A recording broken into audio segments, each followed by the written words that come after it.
And see where it goes.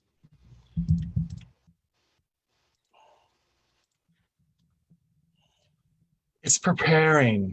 It's preparing. Oh my goodness gracious. I think it's live. I think we're live. We are live? I think we're live. Wow. Hey, everybody. I think we're live. Oh my gosh. Oh my, we're alive. We're live on the internet. Live. So I'm whatever you posting say, it up now here. I'm Live. sharing, more option sharing. My watch party's about to begin too. Let's push it out there. It's preparing. It's preparing. What? You're doing a watch party? You're my first watch party ever. Ooh. I know. Hey, everybody. It's Mike Pingel. How are you? Welcome to the Mike Pingel Show. I'm trying to do two things at once. Today, I thought we'd be I thought we needed to be trending, because my guest today, Mr. Davis, is the publisher and founder of TidalWave Productions, of comic book and graphic novels. He is trending right now with his new upcoming novel on the Tiger People. I have not seen the Tiger People on that Netflix station, so I have no idea. Tiger King? Oh. I have not seen the Tiger King. No, I've not seen it. I know that he has like 3 gay husbands or something like that. And there's some Carol person, but I don't know. Yeah. But more about you. You worked at E! Television and the USA Network, and then went on to do comics at the Wildstorm Comics. And then in 2007, you founded Blue Wave Comics. Is that correct, sir? Not really. So what? Oh, Wikipedia, well, bad. It's that damn Wikipedia. No, I started out of college. I got a job at E! Entertainment Television, and at that time, you could not call it anything other than E! So because they were like super strict, you had to call it E! Entertainment Television. You couldn't call it E! or whatever. And that was pre-Kardashians, pre all that type of stuff. And then I ended up. I liked it. What was that? I liked it. Talk Soup. Talk Soup was great. Yes. I worked there during that time. I like. And then I ended up getting a job at Lionsgate and working there for a couple of years, and also USA Networks for a little bit. But we don't talk about that one. And oh, sorry. Drama. Yeah, my boss. I had a boss from hell there. So, and then I ended up getting a job at Wildstorm, and Wildstorm got bought by DC Comics, and so I ended up working for DC Comics for a couple of years, 3 years, and then I was representing artists, getting them jobs inside and outside of comic books.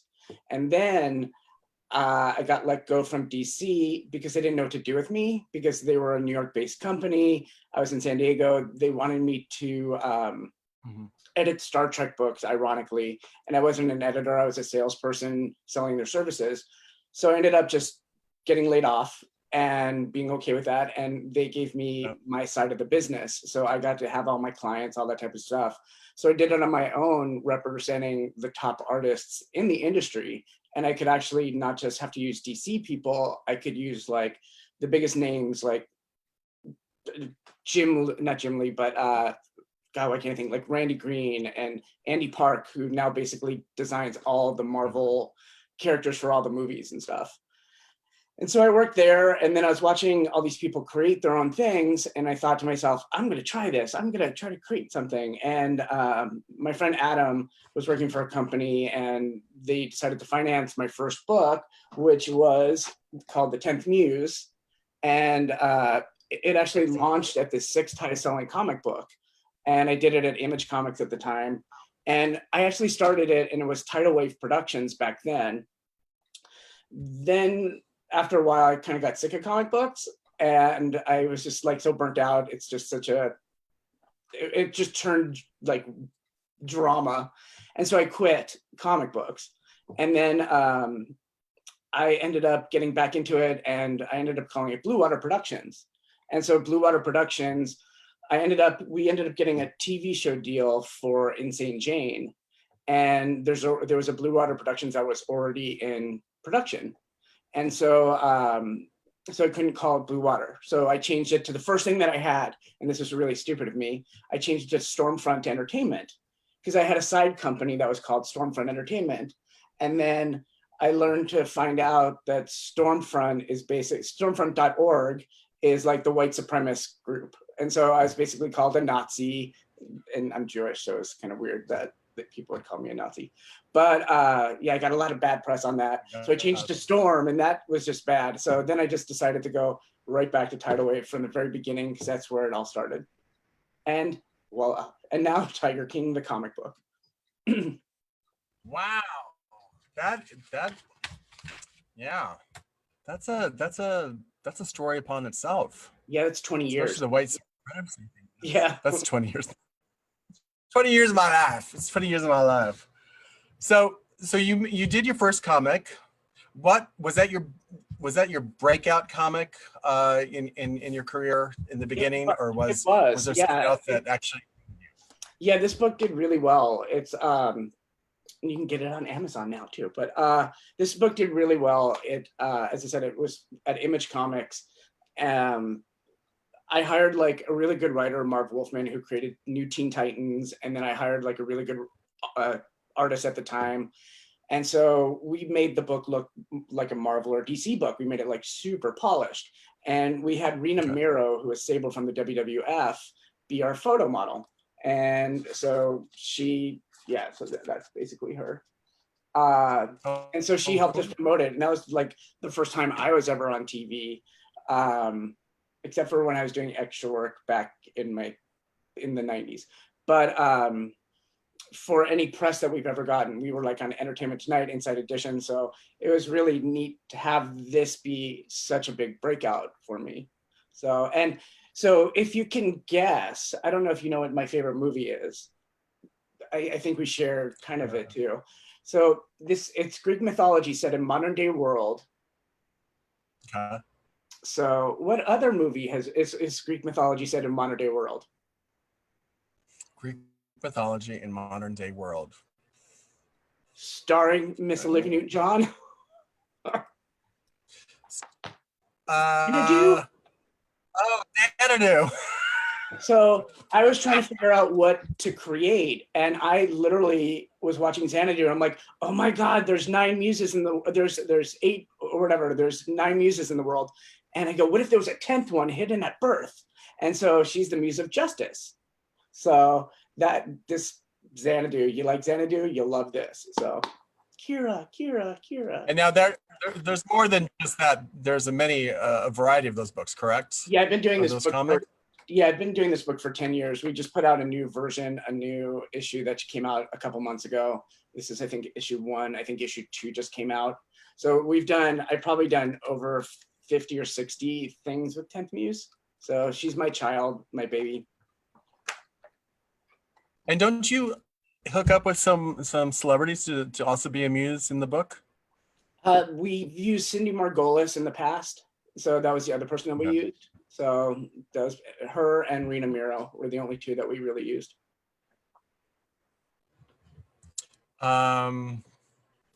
That's great. Yeah, Cindy's amazing. She's such an amazing one. That's great. That's wonderful. I'm reading and trying to chat. When you are thinking to do a new comic, how do you decide what to do? Well, when it comes to the fiction stuff, I'm really good at taking things from like Greek mythology and making a more modern day world. So like we did like Wrath of the Titans, we worked with Ray Harryhausen, and we did all the sequels to his stuff. So we did Jason the Argonauts, Flying Saucers versus the Earth. We did, I think, like 10 series with him. And so this one actually became a feature film, and all I got is a t-shirt. But I'm good at taking like things like that, like mythology and that type of thing, or taking stuff like Dorian Gray, which we did this actually as a graphic novel, but we also did this as a novel. doing an updated version where it's the ancestor of Dorian Gray, and he's basically righting the wrongs of the original Dorian Gray. So it's basically Gossip Girl meets Buffy the Vampire Slayer. So I'm good at coming up with fun superhero poppy things. So he looks very buff on that cover. Yeah, it's a model named JC Mason. He's like, because when I first did the research for the comic book on this, I literally Googled hottest guy in the world at the time, and he came up.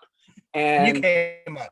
Yeah, he came up like on my Google search for hottest guy in the world. And so when we were trying to figure out so I sent the pictures of him to my artist going, this is what I want my Dorian Gray to look like, because Dorian Gray literally is supposed to be the most beautiful man in the world, and he could do no wrong but kills everybody. But so with JC, I ended up circling back a couple of years later when we were doing these novels, and I go, do you want to be on the cover? And he lived in France at the time, and he's like, sure. So my friend Stephanie did the photo shoot on this, and it's Stephanie Swartz photography. She did an amazing job on it. And yeah, he was like, he was buffer in this than he was before. He just did a bodybuilding competition like the day before, and he's like so tan that Stephanie was like, had to like replay this coloring of his skin because it was just so like that big buff tan when they do like the Arnold Schwarzenegger stuff. So yeah, the perils of my sounds like a horrible job to have. Sounds like her job was horrible, just horrible. Who has been your favorite person to collaborate with a comic for a comic book? For me personally, Olivia Newton-John. Yeah. What? So I do a lot of biography comic books. We do, yeah, she was wonderful to do it with. Sandra actually wrote the book. It's her birthday today, so happy birthday, Sandra. But we got to actually work one-on-one with Olivia Newton-John, and there's stuff about her breast cancer awareness and all that type of stuff in there. And it was just such a fun collaboration. And nobody will ever hear my conversation with her. I have it taped. Nobody will ever hear. I'm like, because I love her so much. So she's my favorite celebrity. Yes, I understand. I did the same thing when I met her a couple times. I stumbled and blah, blah, blah, blah, blah. Yeah. Xanadu. Yep. Was there a comic you never did that you still would like? Is there a comic I've never that I would want to do? No, I think I'm pretty much. I think I've hit my. It's the best worst idea ever. Is this Tiger King comic book? I was talking to. Well, you froze there for a second. What was that? You froze there for a second. Okay. Did I look good though? You froze. Okay. Oh, you look great. You look like you were answering the question. So, yeah, we decided to do this Tiger King comic book literally like overnight. I talked to Joe Paradise, who is he's the artist on the book, and I worked with him and Michael Frizzell, who's writing the book. And I'm like, oh my God, because we thought when we did the Stormy Daniels comic book, we thought this is the best worst idea ever. And so we thought that so then when I called Michael and Joe, Michael's like, I haven't seen the show. And I'm like, what? You have not seen Tiger King? Because people are only talking about two things. It's Tiger King, actually three. This show, Tiger King, and I was saying the Mike Pingel Show, and COVID. And I'm not going to do a COVID comic book at this point. So. Oh, well, that's good. Yeah. I don't know what you would do. You'd have like all the doctors be superheroes. Yes, of course. Yeah, I have a couple friends who are doctors, and they are superheroes, and they some orange hair person. You know what I mean? So my question is this is probably the hard hitting question I have today. What is your gayest comic book ever that you've done? Well, probably Cher. We've Oh. or RuPaul. So Oh, okay. Okay. yeah, both are available on Amazon. Yeah, but yeah, these were fun to do. Or one of my favorite all time, Julie Newmar. We love Julie Newmar. So with those, are those like are you doing those with the actual actresses, or were they you know, what would you call them? Unauthorized biographies. Unauthorized, I guess you would say. Yeah, it depends. Some of them we do, some of them we work with people, and some of them we don't. We worked, as I said, we worked with like Anne Rice, we worked with Ellen DeGeneres, we worked with Olivia Newton-John. This is a fiction series, so if you ever watched the Batman TV show, you know that Julie Newmar left the TV show because she couldn't do the movie. And do you know why? I do not know why. Because she's a super secret spy that does time traveling, and that's what that comic's about. So we got to work with her developing this story, and yeah, so most of like this would be a fiction version, but yeah, doing these were within our First Amendment rights to do it, and we've gotten in trouble. We get cease and desist. Our last one that we just had come out was about LeBron James. So for you LA people. Yeah, and then the Stormy Daniels one, we're actually redoing it with a new cover. We're working with Stormy on it, and she actually did the forward for us. And she talks about how she was so mean to me in the forward. And I've gotten to know her pretty well now, and she's such an amazing person. I adore her, so I think she's so fun. Why would anybody be mean to you? Because you're very nice. We had Michael, like, you know, remember Michael Avenatti? Yes. He was like her lawyer. So he called me up and like started yelling at me, and I'm like sitting going and I'm not great with conflict, and so I have a really great entertainment manager, and so I'm like, you can talk to her here. So I like gave the phone to her. So she's gotten me out of some troubles and stuff, but she's really, yeah, they're really great, the Bohemia group. So yeah.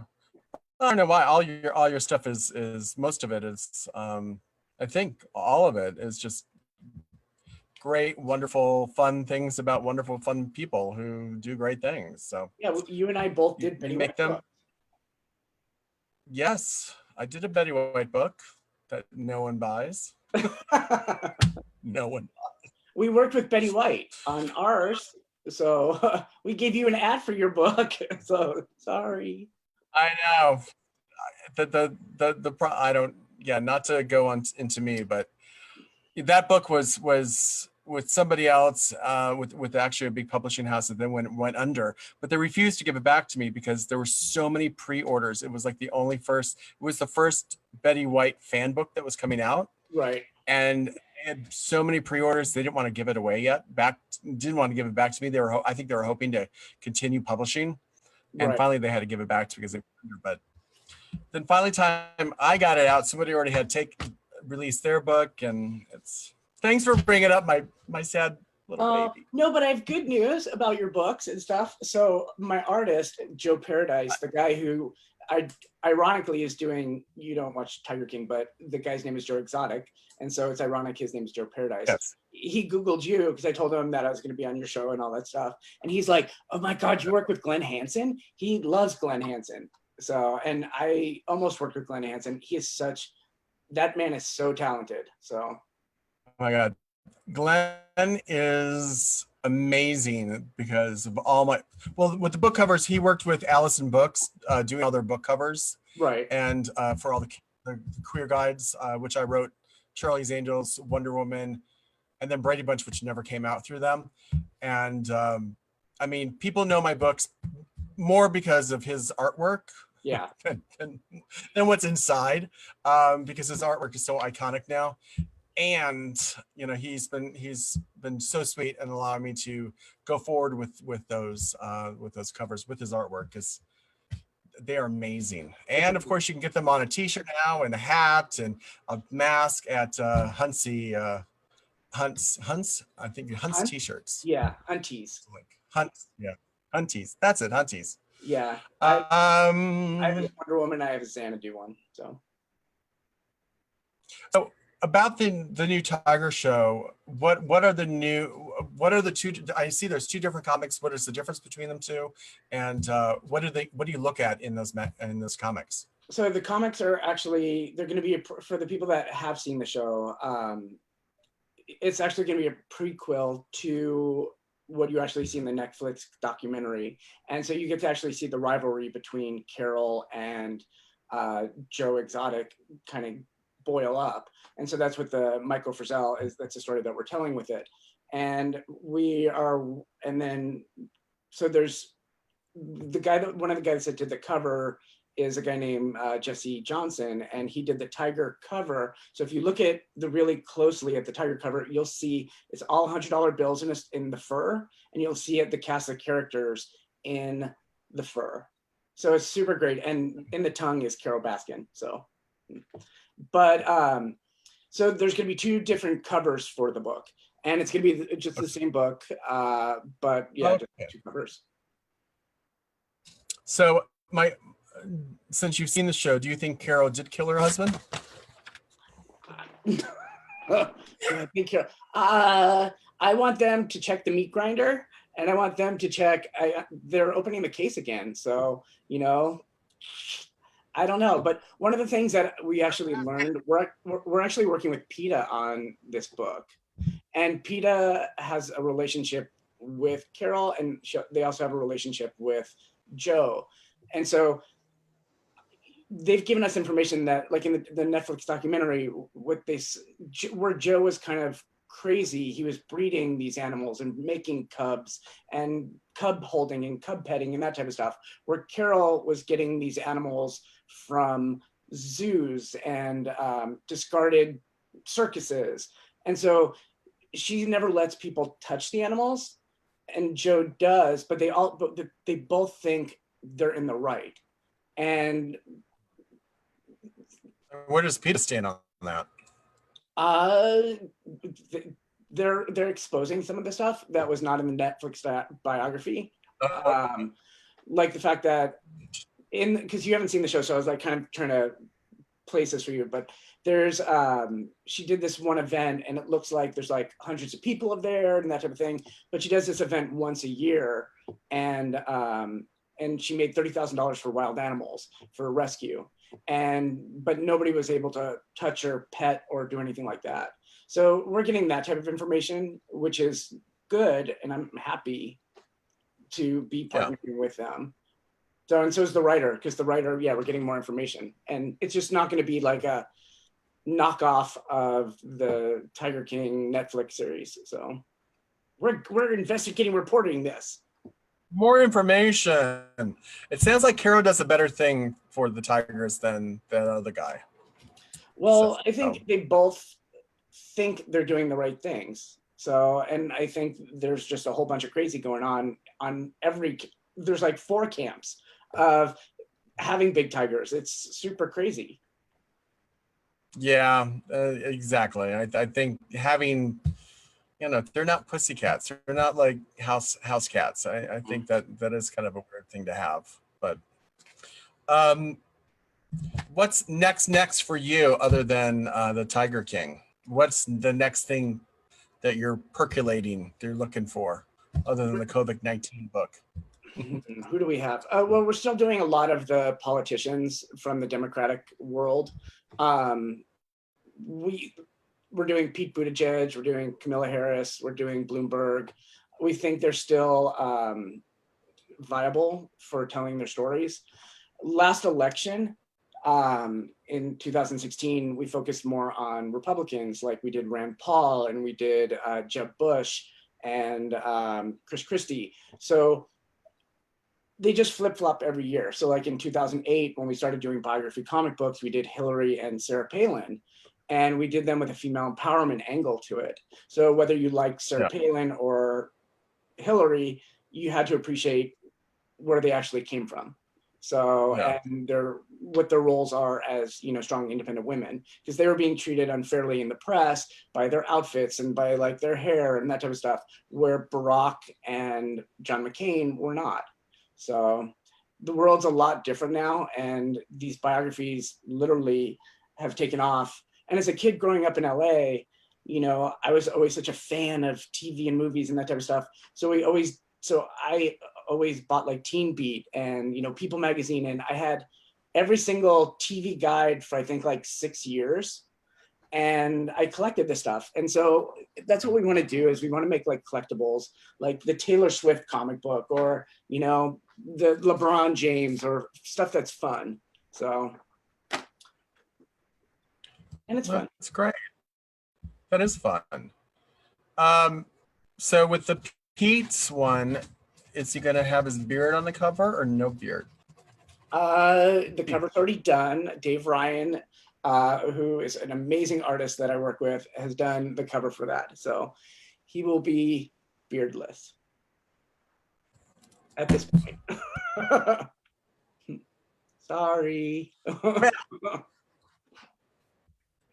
You know, because he was trending with his beard the other day. So let's see how long. Since you grew up in LA, what? Let's see how long he keeps the beard. I'm good with it all the time. It's good. So you lived in LA. Did you, as a kid, did you run around and watch people? Did you see any filming? Oh, I think you saw Charlie's Angels, didn't you? Yeah, I grew up in Westlake Village, and that was basically where everything, they filmed like rural things there. So they filmed Wonder Woman. Never saw Wonder Woman being filmed though. I saw Charlie's Angels being filmed. I saw when I would walk to elementary school, I would see the Dukes of Hazzard, like 6 Dukes of Hazzard cars drive by, 6 Knight Rider cars drive by, like on a truck. But I think I saw Remington Steele being filmed. But I think the most memorable thing for me is in elementary school, they filmed the Muppet movie. And this is dating me a little bit, but they filmed the Moving Right Along. You know, that moving right along, do. So they filmed that right outside my elementary school, and I got to meet Jim Henson. I got to meet Kermit the Frog. I got to hold Miss Piggy. I got to meet Frank Oz. It was so amazing to be able to do that. So, and then just by living in LA, you know, I wanted to be an actor. That was like my big thing, and I just was really bad. So I decided to go to college for like radio, TV, film. And that's how I ended up at E. So, but I did a lot of extra work. Yeah, like through college, that was like my thing. I was like featured in Say Anything. You can actually see my little face and stuff. So, moonlighting, I did. It was fun. That's my favorite show. Wow, that must have been fun growing up in the world of make believe in the world of LA at the time. Yeah, I loved it. I mean, I love. Even now, I love doing it, but to be there in the 70s to see all these shows that we love and you're watching on the TV and you're like, there's the Dukes of Hazzard, there's Miss Piggy. That must have been awesome. It was super awesome. It was super great growing up in Westlake. Of course, there was no photography because no one had cameras on their phones. I know. I had the one that goes, yeah. But yeah, I don't have any pictures from that time. I remember the Charlie's Angels thing that I remember is Kate. So I was, if I was a girl, my name would have been Kelly, and they would have kept my middle name, which is Garrett. So it would have been Kelly Garrett. So I was like, I want to meet Jacqueline Smith. And it was I think season 1. They filmed it at the Westlake Inn, and it was a pool scene. And so Jacqueline Smith, everybody rushed to Jacqueline Smith. And I got elbowed in the eye. I think I was like 8 or something, 8 or 9. And I got elbowed in the eye, and Kate Jackson saw that, and she grabbed me and brought me over to meet her. So thanks, Kate Jackson. Oh, Kate Jackson. Is Kate Jackson helping you over? Yes. And she kick everybody else out, and you had some private time? And I did get, I just got to meet her, and I got her autograph. So that was pretty much it. But she was my favorite, still is. So what are you watching right now, binging during this crazy time? Well, we're doing Little Fires Everywhere. I think that's what it's called. The Reese Witherspoon show. Excellent. Such a great show. And then we just yeah, that's pretty much it. Like, I'm trying to stay away from TV. We just watched the Michael Jordan biography on ESPN. I guess it's a Okay. 10-part series. We're doing that with my quarantine crew. So we've quarantined ourselves, my husband and I, with one of my best friends moved in with us because we traveled to LA right as everything was closing down. So he lives by himself. So we said, why don't you come live with us? And so he moved in with us. And then our neighbors, literally 20 feet away across the street, we quarantined with them. So we call them our sister wives. And they call us, they're in a relationship with 3 gay men. So, and none of us cheat on each other. None of us like go out, and we're all like super protective of each other. And it makes this time a little easier to have, cocktail hour or that. And it makes it fun. So, and this is my first year being married too. So it's a weird time. So. Oh yeah, it is a weird time. Talking about marriage, someone special married you. Yeah. Who was that? Well, we had the Yellow Power Ranger, Allison Sullivan, who I adore. She was on Wild Force, Power Rangers Wild Force. She actually officiated the wedding, but we had Debbie Gibson walk us down the aisle to Lost in Your Eyes. She didn't sing it, but we had the wedding remix, and so she walked us down the aisle. So that was really neat. And so that happened June 2nd. So we're coming up on 1 year. And how did you get these 2 people at your wedding? How did they come to your wedding? How did you get them at your wedding? Well, so the reason we chose Allison is, so she's a good friend of mine, and she has this amazing mustard company. So you guys got it, Sullivan Mustard. Just got to check it out. Where is it? They're now in Bristol Farms. She sells it in Bristol Farms. I think they're getting into Whole Foods. Amazing organic, and ironically, it's yellow mustard, yellow Power Ranger. Super fun.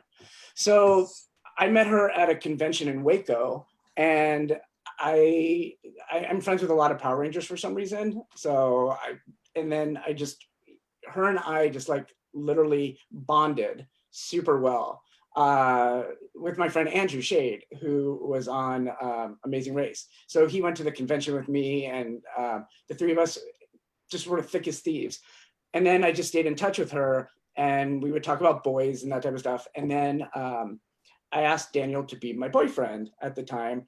And he said, so we left it up to Allison to see if we should become boyfriends. And she said yes. So that's why she officiated it. And then with Debbie Gibson, we actually wanted her to officiate the wedding, but there just wasn't time for it because she was on tour with the mixtape tour. And so I knew to plan the wedding around the mixtape tour. So I knew when she would come. And so we did it like on a Sunday afternoon, had a cocktail party, that type of thing. Then went to the concert afterwards. And she was so sweet, so nice, just to take the time to come to our wedding. And then she ends up doing Lost in Your Eyes with Joey McIntyre and dedicated it to us. So we actually have video of, she's dedicating it to the whole, Moda Center to me and Daniel. And it's like, and then, oh no, super nice. And then we got to go backstage and we got to meet Joey McIntyre, and she took us to meet Tiffany, and we went on her tour bus. It was super fun, great memorable day. So, and getting married was wonderful too. My first, yay. I know. And you did the marriage in the between, all that other fun stuff. That's great. Right. That's great. And my husband's a how is marriage life? I love it. I'm so happy. I've never been married before. I'm now a grandpa.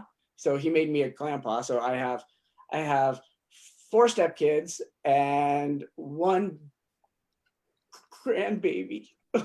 But she's the cutest. What? She was my favorite girl. So you don't look that old. Well, take the Muppet movie, subtract 8, and then you can pretty much guess. So yeah. Where can people buy your comics? So we sell a lot of them through Amazon, and you can get them in print at Amazon really easily. You can pre-order the Tiger King comic book now at comicfleamarket.com. And you can also pre-order the ebook on Amazon. It's just we couldn't get the printed books up on Amazon yet. So yeah, and all of them are available. You can get Monsters Among Us, which is a great one that was written by Andrew Shade. I think he's watching, so. And as I said, he was on Amazing Race, and he's writing a new book. Me, Michael Frizzell, and him are writing this super cool. It might outdo our press that we've done for Tiger King. Let's put it that way. We're working with a celebrity, and it's going to be epic. So. No, you can't tell him you're working with me. No, not the Mike Pingel. Do you know I tried working with Carol Ladd? I tried working with Carol Ladd once. Yeah. But they said no. What happened with that? So I did a comic book called 47 Decembers, and it's about, and I was pitching it for like a Lifetime kind of thing. And it's basically about like an older Nancy Drew. She has a little bit of a drinking problem. And it's in a small town, and it's like it's not horror, but it's just like action adventure kind of thing. And we pitched it, and they said no. It was her manager guy, the blonde guy. I forgot his name. So did you pitch it to anybody else? Is it going with somebody else? No, that was like 10 years ago. Oh. You should dust it off. It sounds like something cool. It could happen. It could happen today. Okay. Could it be Amazon? It could be one of those 10-minute things on that queer, I don't know what it's called. The Q thing. Yeah. But we do have we're making Insane Jane into a feature. So that's kind of secret. So that's kind of, Wow. We just got the screenplay for it. It was going to be a TV show, but we ended up changing it with my management company and all that type of stuff. We have a new writer that's actually that just turned in the screenplay, and I'm like in the midst of reading it. So I'm really excited. And it's going to be a little more horror. It's about a woman who wants to be a superhero so bad, and there's like no superpowers in the world or anything like that. And so she ends up basically becoming her own superhero and getting her ass kicked. And, she's trying to stop things. And she's this thick girl who's just super fun and super crazy. So that's why it's Insane Jane. Such a fun Insane. movie. And we have new Insane comics coming out too. May I ask who, if there's somebody in the world you wanted to play Insane Jane, who would you think that you'd want that to be? I mean, anybody, like anyone in the world. In a perfect world, it would have been Miracle Laurie. I loved her. She was going to play the part for such a long time, and then, as I said, the directions changed and all that stuff. She was on Dollhouse, adore her to death, love her. But now I'm thinking like Barb from Stranger Things, somebody like, or even kind of like a Rebel Wilson. Rebel Wilson might be getting too old for the part, but I want somebody that's thicker, that can, that's not the normal superhero body type.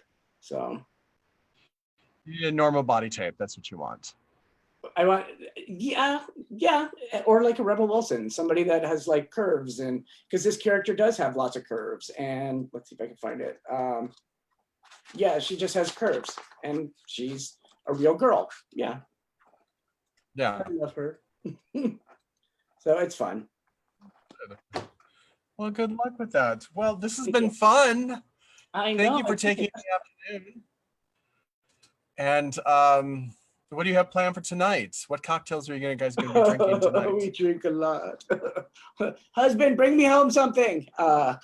We'll probably have wine again, but we have like a full, like when Mark moved in, Mark got us like a whole like alcohol shelf. So we have like 6 things of Tito's. We have like the big ones. It's really insane. If I could walk around with my computer, I would show you. It's so crazy.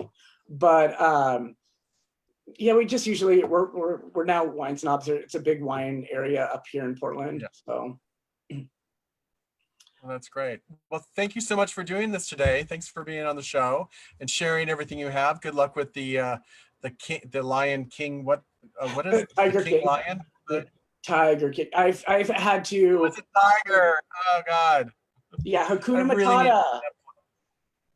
I really have to get Netflix. I know I've had to do that so many times in interviews. I'm like, and so I've now pretty much Tiger King. So Tiger King. With that Carol Baskin. I know that because everybody I know talks about it. Carol Baskin. You have to watch it. Thank you. You'll be hooked. I will. I think I will be hooked. Most people can't make it through most people that stop don't make it through the third episode. And the third episode is just like where all the crazy stuff happens. So it kind of starts off slow, but then you're just like, what? So super fun. All right, excellent. Thank you so much for being on. Where can everybody find you if they want to find you online? TidalWaveComics.com is where we have a lot of our news. We're on Facebook, and yeah, we're accessible. So everybody go out and go on Amazon right now and purchase a comic book. One of your favorites. Cher. Olivia Newton-John, RuPaul, what else? I don't know. The Raw. If you buy Lost Raven, you'll found Lost Raven. So there you go. Exactly. And any of the political ones are fun too. Yeah, the political ones just an FYI. At the end of the day, I don't want anybody to know who we vote for. So that's why we always try to keep them super unbiased. So we've done Trump, we've done Hillary. I actually have Hillary signed right here, and she actually signed it. Nice. We have Sarah Palin down there, which is signed. So a lot of the politicians we don't reach out to because we don't want them to become like political. We don't want to put agendas in there. Like I know Rand Paul loved our book. I have Ron Paul signed over there, so it's fun. That's my office is cool. I love it. And my Charlie's Angels is right here. Oh, I see. That's the full season, isn't it? Yep. I helped design that. Yes, I did. Well, thank you again. Have a great day. Be safe out there in Oregon. You don't get rained upon, and we'll be talking to you soon. I appreciate it. Thank you, Michael. Thank you. Bye, everybody.